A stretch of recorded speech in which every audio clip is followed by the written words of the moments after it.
내 백성아 들을지어다. 내가 말하리라. 이스라엘아, 내가 내게 증언하리라.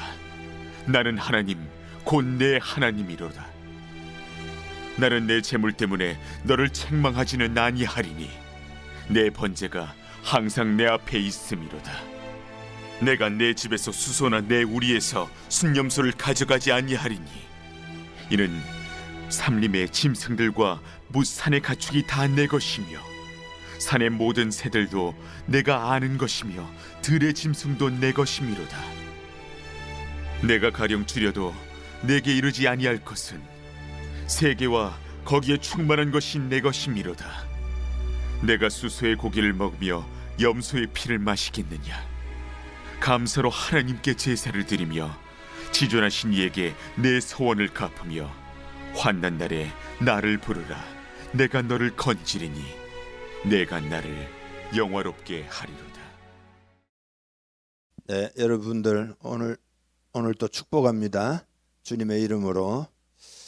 그리고 지금 시대에 또 우리 교회에서 신앙생활 하면서 어떻게 보면 지금까지 여러분이 인내를 잘 하셨습니다.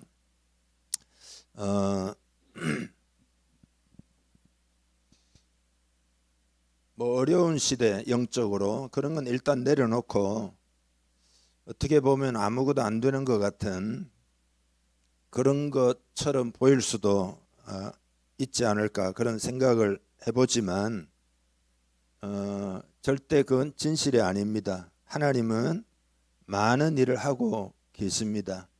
특별히 지금까지는 여러분의 내면에 하나님이 어마어마한 일을 하고 계셨다는 것을 여러분 깨닫기를 바랍니다. 여러분 마음이 믿음의 마음이 되도록 하나님이 일하셨고, 믿음이라는 주제는 이제 올해 주제니까 2달 내로 믿음의 사람이 되리라. 믿음의 사람이 된 사람은 축복하고요. 또 좀 부족하다 생각하는 사람이 있으면 믿음의 사람이 되리라. 그렇게 하고 내년을 맞이할 수 있기를 바랍니다. 이제 우리가 할 일은 메시지를 듣고 실천하는 일입니다. 실천하는 일. 그러면 우리는 승리할 수가 있습니다. 오늘 본문을 들어가면 시인은 하나님께서는 제사 행위 자체나 외적인 형식보다 감사와 헌신 그리고 진실한 기도를 원하신다. 그렇게 지금 노래하고 있거든요.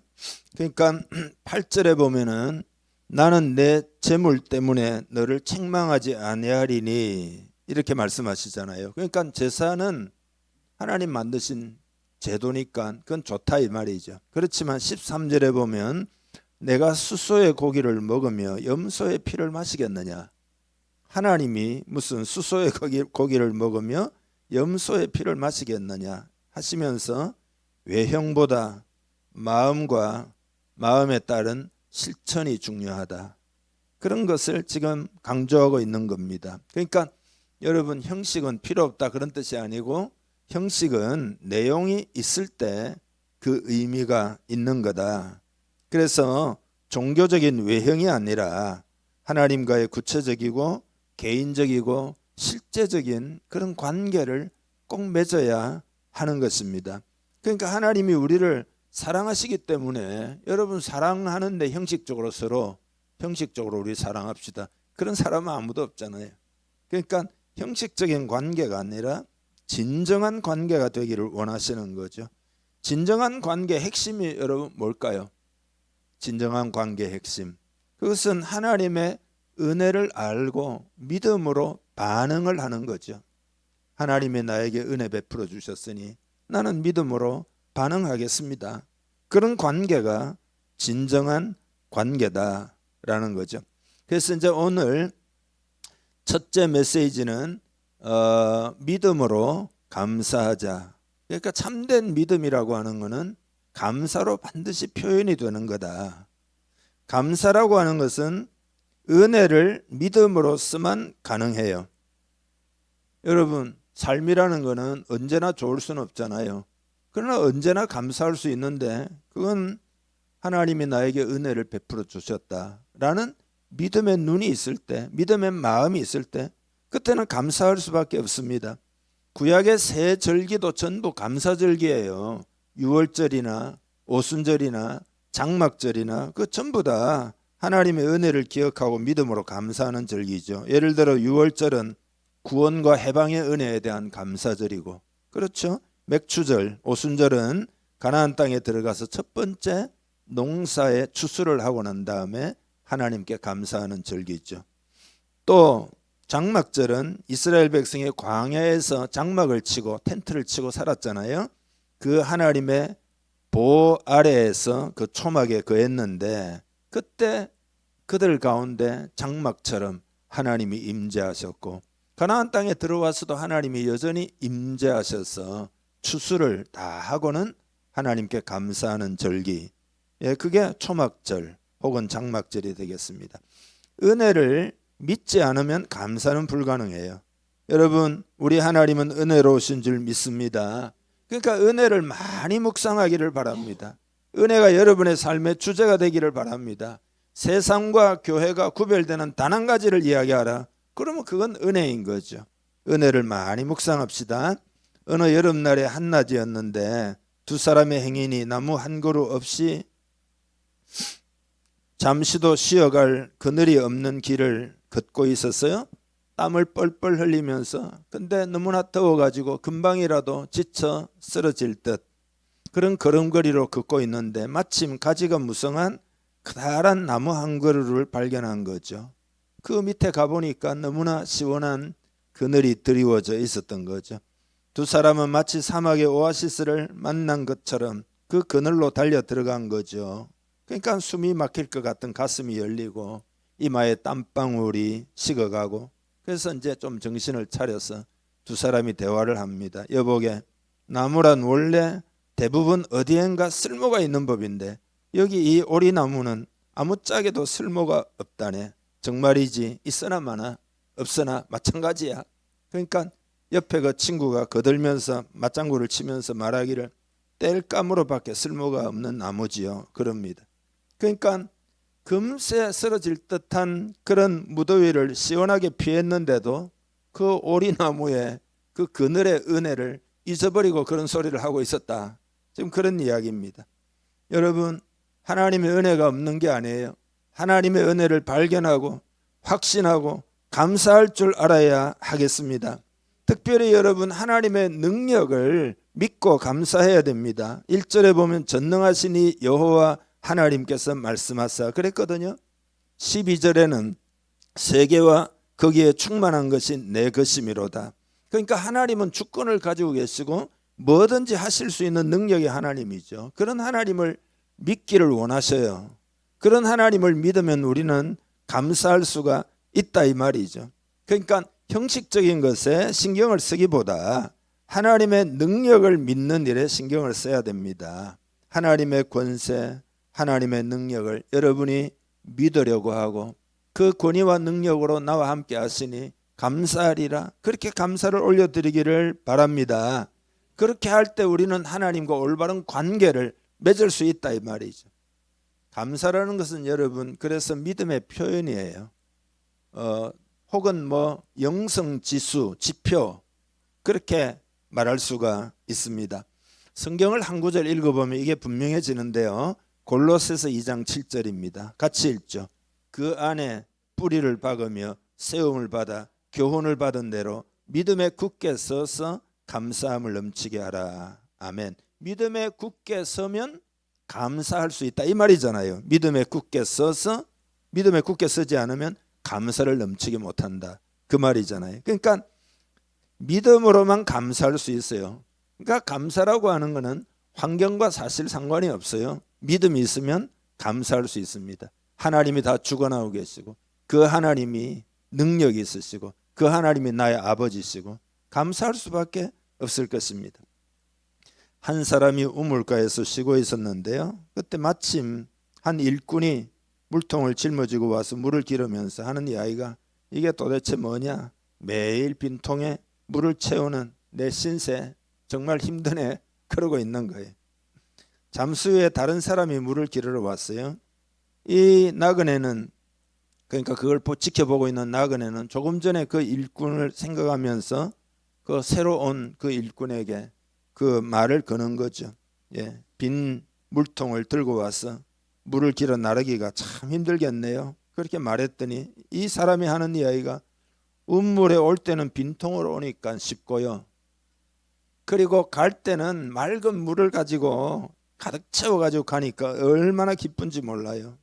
내가 길어온 물로 온 가족들이 시원하게 물을 마시고 그런 거 생각하니까 힘이 저절로 나요. 그렇게 말하는 거예요. 그러니까 같은 운물에서 물을 길어가는 두 사람의 태도가, 이게 무슨 환경과 조건이 달라서가 아니라 마음의 태도가 다른 거잖아요. 마음의 태도가. 같은 환경이라도 믿음 있는 사람은 감사할 수 있지만 믿음이 없는 사람은 어떤 상황에도 불평을 자꾸 하는 거다, 그런 거죠. 한 구절 더 보겠습니다. 골로새서 4장 2절에 보면 1절, 기도를 계속하고 기도에 감사함으로 깨어있으라. 그러니까 감사가 깨어있다는 징표다. 감사라는 것이 영성의 핵심 지표다, 그런 이야기입니다. 여러분이 정말로 깨어있다면 감사가 나온다, 그런 거죠. 그리고 이제 두 번째로, 감사가 축복 원리예요. 여러분이 복을 받기를 원하시죠. 하나님은 진실로 여러분을 복주기 원하시는 그 비결이 뭘까? 그게 감사인 줄 믿으시기를 바랍니다. 축복은 감사하는 사람에게 임해요. 축복은 감사하는 사람에게 임합니다. 이게 여러분 꼭 발견해야 되는 영적인 중요한 법칙입니다. 감사하는 사람은 복을 받아요. 예, 감사하는 사람은 복을 받습니다. 이게 영적인 법칙입니다. 오늘 본문 밑으로 쭉 내려가면 23절을 같이 한번 읽겠습니다. 감사로 제사를 드리는 자가 나를 영화롭게 하나니 그의 행위를 옳게 하는 자에게 내가 하나님의 구원을 보이리라. 아멘. 감사로 예배할 때 하나님께 영광이 되고, 그 감사할 때 그게 행위를 옳게 하는 건데, 감사할 때 하나님이 구원하신다 이 말이잖아요. 어려운 가운데 구원하시고 모든 면에서 하나님의 구원의 은총을 베풀어 주신다. 성경에 보면 요나 선지자가 나오잖아요.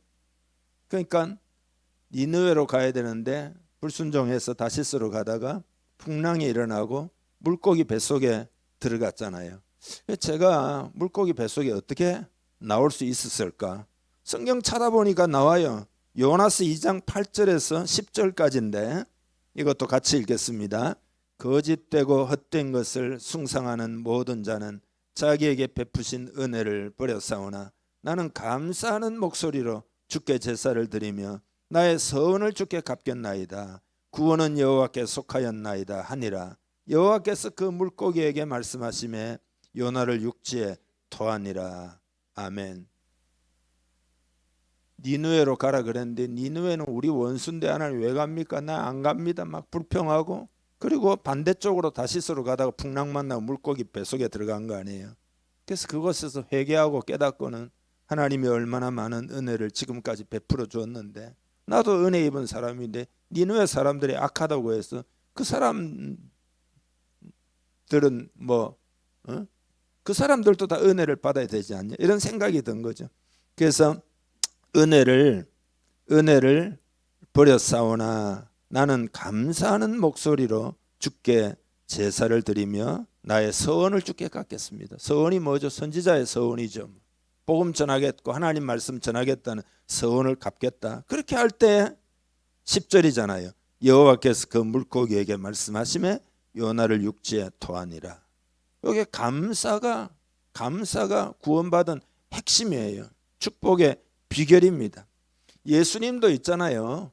예, 오병이어를 가지고 감사할 때 5,000명을 먹이는 기적이 일어난 것을 볼 수가 있습니다.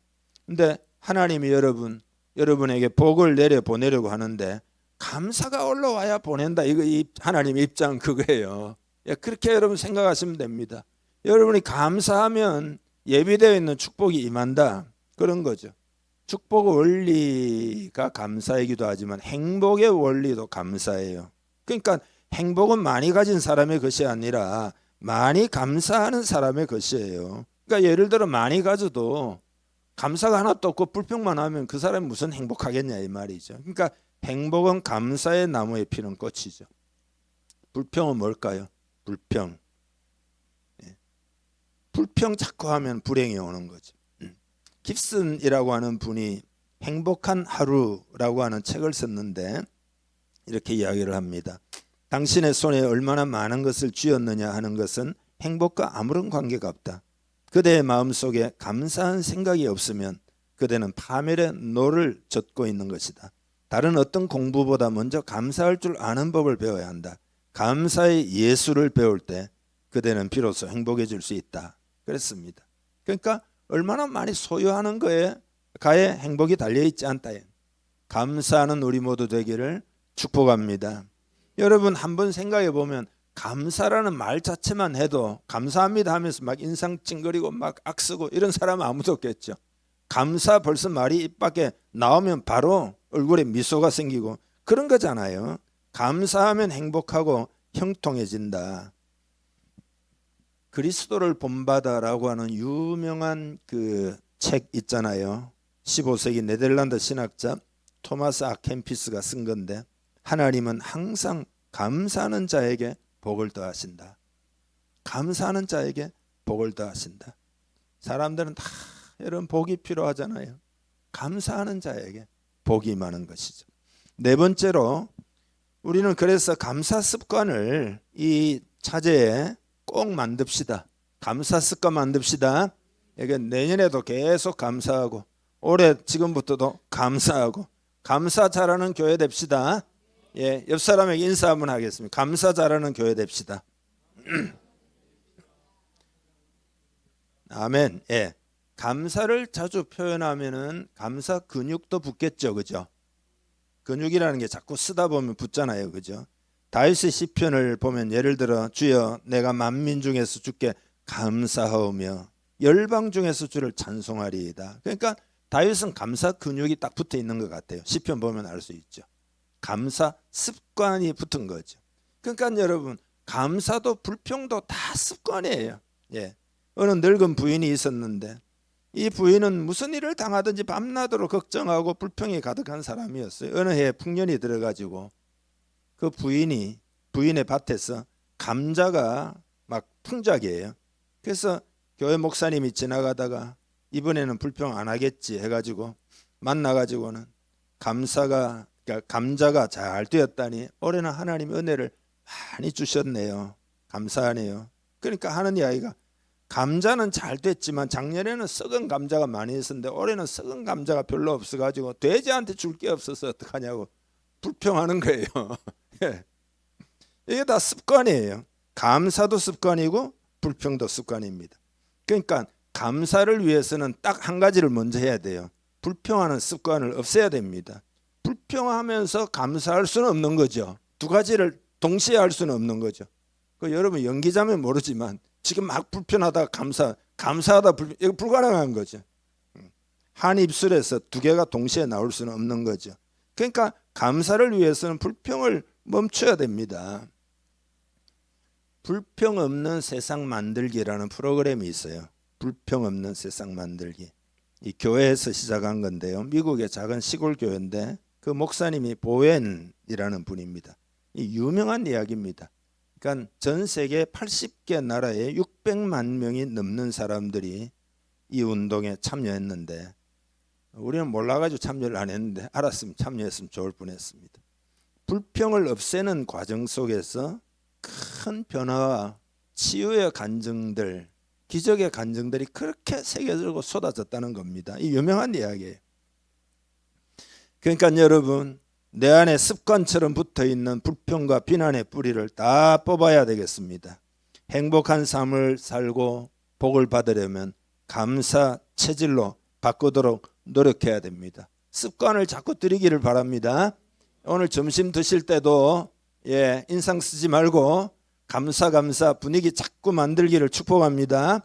말로 감사는 표현이 돼야 되잖아요. 말로 표현하고 물질로 표현하고 행동으로 표현하고 그래야 되는 거죠. 이런 말이 있잖아요. 종은 울려야 종이고 노래는 불려야 노래라고. 축복은 감사할 때 축복이 됩니다. 그죠? 불평하는데 축복이 될 수는 없는 거죠. 제가 어디서 이제 12층 여자의 후회라는 글을 갖다가 보았는데요. 제가 조금 각색해가지고 12층 아파트에 사는 여자가 너무 살고 싶은 마음도 없고 괴로워가지고 세상을 하직하기 위해서 12층에서 뛰어내렸어요. 아래로 떨어지면서 이 여자분이 두 눈으로 똑똑히 봤어요. 쭉 떨어지는데 11층으로 떨어진 11층에 보니까 금실이 좋기로 소문난 부부가 눈에 상심지를 켜고 싸우는 모습이 보였어요. 그리고 좀 더 내려가다 10층에서 딱 보니까 항상 밖에 다닐 때마다 밝고 유쾌하게 잘 웃던 남자가 혼자 앉아가지고 탄식하고 울고 있는 거예요. 그리고 9층에서 본 건 생략하겠습니다. 말을 못하겠고 8층에서는 건강하기로 소문난 여자가 한 움큼씩 약을 털어 입에 넣으면서 힘들어하는 모습이 눈에 들어왔어요. 7층에서는 돈 많다고 자랑하던 남자가 전화로 누군가에게 애걸복걸하면서 뭐 일자리를 구하는 모습을 보였어요. 그런 식이에요. 쭉 떨어지면 5층에서 보니까 닭살 커플로 알았던 연인은 이별하기 직전의 표정이었고, 그래서 쭉 더 내려가 2층에 가보니까 맨날 자식 자랑하는 엄마가 자식들 앞에 놓고 너희들 때문에 못 살겠다 하면서 소리치는 모습이 보였어요. 그 추락하는 여자가 생각을 했어요. 12층에서 뛰어내리기 전에는 내가 이 세상에서 제일 불행한 사람이구나 생각했는데 떨어지면서 보니까 다 말 못할 사정이 있는 거를 다 본 거죠. 자기는 그렇게 죽을 만큼 불행한 건 아니었다는 깨달음이 오는 거죠. 근데 갑자기 땅이 확 크게 너무 늦은 거죠. 이런 인생이 되지 말아야 하겠습니다. 여러분, 감사하며 살기를 축복합니다. 두 번째 메시지는 믿음으로 헌신하자는 내용입니다. 그 14절에 보면 감사로 하나님께 제사를 드리며 지존하신 이에게 내 서원을 갚으며, 첫째는 감사고 둘째는 서원을 갚는다는 말은 약속을 지켜서 헌신을 한다, 그런 뜻이죠. 여러분, 은혜 받았다는 생각이 있는 사람은 진실하게 헌신하게 됩니다. 그렇죠? 은혜를 입었는데 어찌 헌신하지 않을 수가 있겠냐 이 말이죠. 은혜에 3단계가 있어요. 사도 바울이 이런 고백을 했죠. 나는 은혜에 빚진 자라고. 근데 그가 로마에 가기를 원했는데 그 이유가 나는 은혜의 빚을 졌기 때문에 당신들에게도 이 은혜를 갚기 위해서 로마에 가서 복음을 여러분과 함께 다시 나누기를 원한다 그랬거든요. 그러니까 은혜의 첫째 단계는 뭐냐 하면은 내가 은혜를 입어가지고 하나님의 자녀가 됐다는 사실을 생각하면 너무 기쁘고 너무 감사하고 너무 행복하고 가슴이 떨리고 온 세상이 다르게 보이고 아름다운 것들로 가득 차고, 이게 은혜 받은 자의 1단계예요. 2단계는 뭐냐? 가만히 생각해 보니까 나는 참 문제도 많은 사람인데 하나님이 이렇게 은혜를 베풀어 주니까 얼마나 감사한지 하면서 겸손해지는 단계입니다. 그러니까 은혜를 아는 사람은 겸손할 수밖에 없습니다. 나 같은 죄인에게 하나님이 얼마나 은혜를 베풀어 주셨는가. 그래서 겸손해지는, 이게 은혜의 2단계예요. 세 번째는 뭐냐 하면 은혜를 발견한 사람이 가만히 있을 수는 없는 거죠. 은혜를 빚을 졌으니까 난 열심히 주님을 위해 살아야지 헌신하는 거죠. 이것이 은혜의 3단계입니다. 여러분, 헌신의 핵심은 뭐냐 하면요, 헌신의 핵심은 복음을 위해서 사는 겁니다. 그러니까 여러분, 하나님이 어떤 일을 하시는지를 여러분이 잘 알고 계시죠? 하나님은 세상을 구원하는 일을 하시죠. 지금도 부지런히 세상을 구원하는 일을 하시죠. 그러니까 우리도 헌신한다는 말은 딴 게 아니에요. 그것은 세상을 구원하는 일에 복음을 위해서 나도 살아간다. 어떤 사람이 복음을 깨닫고, 어떤 사람이 예수를 믿고, 어떤 사람이 복음 위에 더 굳건하게 서고, 그것을 위해서 헌신하는 거죠. 이게 헌신의 핵심이에요. 사도 바울이 그래서 로마로 가려고 했다 이 말이죠. 어떤 부인 이야기를 들었는데 이분이 원래는 쇼핑광, 여행광이에요. 돈도 많이 있어가지고 맨날 쇼핑하고 맨날 여행하고 막 광적이 워낙 씀씀이가 커가지고 큰 손으로 통하고 대치동 아줌마들에게도 뒤치지 않을 정도의 교육열도 있어가지고 막 돈 막 엄청나게 들어서 자녀 교육시키고 예수를 믿기는 믿는데 자기가 주님을 위해 사는 게 아니라 주님이 자기를 위해서만 존재해야 되고 그리고 그렇게 해놓고는 또 살아가는 건 자기 힘으로만 계속 살고 있는 돈 가지고 의지해서 남편이 선교사로 어느 날 헌신하겠다는 그러니까 그거 막 그냥 막 말리느라고 애를 쓰다가 할 수 없이 이제 따라가게 됐는데 그곳에서 큰 변화를 경험하게 됩니다. 아무래도 선교지 가면 변화가 일어나죠. 하나님 은혜를 알게 됩니다. 그래서 이제는 내가 달라져야 되겠다. 그래서 주님 먼저 나는 나중 이러면서 주님을 먼저 딱 하니까 쇼핑이고 뭐 여행이고 다 내려놓고 성공을 쫓는 자녀 교육관도 다 사라지고 자기 관심사는 오직 주님, 복음 이렇게 변화된 이야기를 들었습니다. 은혜 받은 자는 헌신할 수밖에 없어요. 은혜 받은 자는 주님을 위해 살 수밖에 없습니다. 그러니까 하나님은 온 인류를 구원하시느라고 모든 힘을 다하고 계시다 말이죠. 그러니까 그 마음을 따라서 그 은혜를 내가 먼저 입었잖아요. 그러니까 우리도 복음을 위해서 사는 거죠. 미국 크리스찬들이 많이 보는 크리스찬니티 투데이라고 하는 잡지가 있거든요. 이제 거기서 그 연구 조사를 했는데 전통적인 교회들이 계속 교인들이 줄어든다는 거죠. 교인들이 지금 미국도 조금 상황이 어렵습니다. 신학교들이 막 문을 닫고.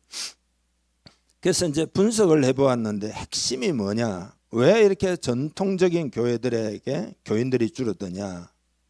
여러분 혹시 짐작이 되십니까? 왜 교인들이 줄어드나? 전통적인 교회 목회자들이 교인들에게 헌신을 강요하지 않는 것이 문제였다는 거예요.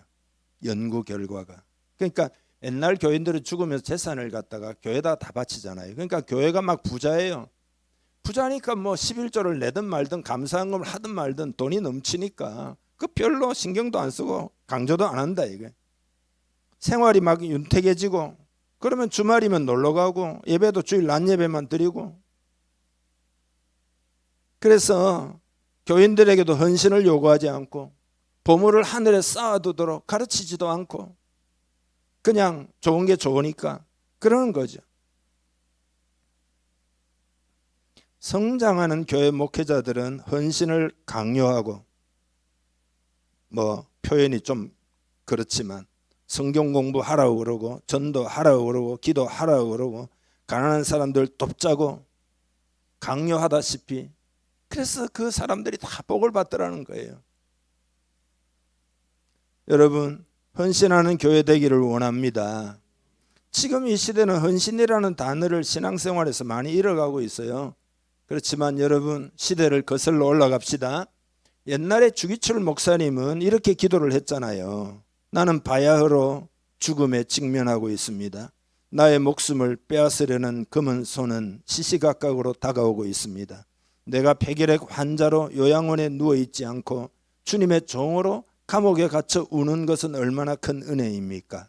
자동차에 치여 죽는 죽음도 있는데 예수님의 이름으로 사형장에 가는 것은 얼마나 큰 영광입니까? 주님을 위하여 100번 죽는 것은 좋지만 주님을 버리고 1000년을 산다 한들 무슨 소용이 있겠습니까? 오 주여 내 목숨을 아끼다 주님께 욕되지 않게 하옵소서. 이 몸이 부서져 가루가 되어도 주님 계명을 지키게 하옵소서. 주님 나 위에 죽으셨거늘 나 어찌 죽음을 무서워하며 주님을 모르는 채 하오리이까. 다만 일사각오가 있을 뿐입니다. 유명한 주기철 목사님의 기도잖아요. 일사각오. 여러분 역사상 위대한 리더치고 헌신하지 않은 리더는 단 한 명도 없습니다. 헌신하는 사람 다 리더가. 미 공군의 에더 머클로이라는 분은 헌신의 중요성을 이렇게 말을 했어요. 헌신은 우리에게 새 힘을 준다. 무엇이 우리에게 다가올지라도 그것이 질병이든 가난이든 또는 재난이건 우리는 결코 목표에서 눈을 떼지 않을 것이다. 왜냐하면 헌신하면 힘이 생긴다는 거예요. 헌신하지 않으면 힘이 빠지는 거죠. 삶이 재미가 없는 거죠. 여러분, 헌신이란 도대체 뭐냐? 그런 생각을 해봅니다. 예를 들어 이제 권투 선수에게 헌신은 뭐냐? 한 대 맞아가지고 다운되어 넘어지면은 한 번 더 일어나는 게 헌신이에요. 마라토너는 헌신이 뭐냐? 힘이 조금 더 남지 않았을 때 5km를 더 뛰는 것. 그게 헌신이죠. 군인은 뭐냐? 저편에 무엇이 그들을 기다리고 있는지 몰라도 고지를 향해 계속 나아가는 것. 그게 헌신이죠. 선교사에게 헌신은 뭐죠? 남을 위해 자신의 편안함과 작별하는 거다 이 말이죠. 성도에게 헌신은 뭔가요? 그거는 힘들 때 성령의 도우심을 의지하고 한 걸음 더 나아가는 거다. 여러분이 주님을 위해 사는데 막 힘이 들어야 되는 거다 이 말이죠. 주님을 위해 사는데도 등 따시고 배부르고 별 편하다. 그러면 안 되는 거라 이 말이죠. 안일함의 틀을 깨고 한 걸음 더 나아가는 그게 헌신이다 라는 거죠. 로잘린 스티어라는 분의 시가 있는데 제목이 작은 일에 충성하라예요. 읽어드리겠습니다. 나는 내 손이 차다 할 수 있는 작은 일을 행하기를 좋아합니다. 비록 예배 시간에 아름다운 독창을 할 수 없지만 빈자리는 메울 수 있으며 또 누군가가 열심히 기도할 때 간절히 돕고자 하는 마음을 가지고 그 기도 소리를 들을 수는 있습니다. 나는 오르간을 칠 수는 없지만 낯선 사람의 손을 잡고 미소 지으며 격려가 되는 말 한마디는 해줄 수 있습니다. 누가 아는가 그 말 한마디로 그 사람의 두려움을 쫓아내고 자기 길을 계속 걸어갈 수 있도록 도와줄 수 있을지. 나는 거창한 설교는 할 수 없지만 헌금 시간에 나의 주님께 정직하게 내가 가진 작은 것을 기꺼이 드릴 수 있습니다. 그리고 꽃 한 다발을 가져다 하나님의 성전이 덜 밋밋하게 보이도록 꾸밀 수도 있습니다. 내가 할 수 있는 이 작은 일들이 보기에는 너무 작고 변변치 못할 것 같지만 만약 내가 충성만 다한다면 주님이 사랑스러운 목소리로 나를 부르실 때 나는 이렇게 말하리. 주님 여기 있습니다. 그리고 그분에게 보여드리리. 이 모든 작은 일들에 담겨있는 나의 충성을. 이게 헌신이죠. 찾아보면 할 게 많이 있다. 무엇이든 가치 있는 일을 이루고 싶으면 헌신이 필요하죠. 여러분, 전도자 무디도 마찬가지죠. 어릴 때 그 부흥에 참석했는데 헤네스 발레리라고 하는 영국 목사의 설교를 들을 때 마음이 열려가지고 감동을 받고 마음이 뜨거워진 거거든요. 그분이 이렇게 말했어요. 하나님께서는 지금도 온전히 헌신하는 사람만 있으면 그를 통해서 지금까지 나타나지 않았던 더 큰 일을 할 수 있다. 그 이야기를 듣고 마음에 큰 감동을 받아가지고 무디가 내가 그 한 사람이 되겠습니다 그랬거든요.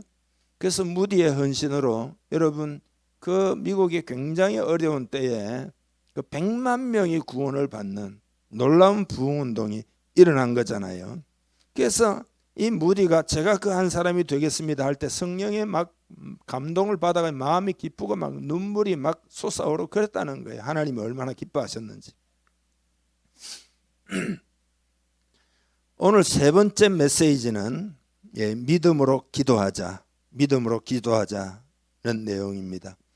여러분, 기도하는 거는 진짜 기도는 은혜를 아는 자만이 기도할 수 있어요. 여러분, 신앙이 하나님의 은혜를 모르면 그 은혜 하나님 앞에 안 나가겠죠. 그렇지 않습니까? 그러나 은혜를 알면 하나님 앞에 나오지 마라 막 막았어도 나가서 기도하게 돼 있어요. 하나님이 은혜를 베푸신다는 걸 정말 안다면. 15절에 보면 환난 날에 나를 부르라. 내가 너를 건지리니 내가 나를 영화롭게 하리로다. 은혜를 아는 사람이 환난을 당했어요. 그러면 하나님의 은혜를 기억하여 하나님께 부른다는 게 부르짖어 기도한다 이 말이. 그러면 하나님이 건져주신다. 그리고 네가 나를 영화롭게 하리로다. 영화롭게 하리로다. 그건 뭐냐면 하나님의 손길을 체험하고 감사하니까 하나님께 영광을 돌리는 삶을 살게 된다. 그러니까 환난에서 하나님께 영광 돌리는 삶으로 완전히 변화되는 거죠.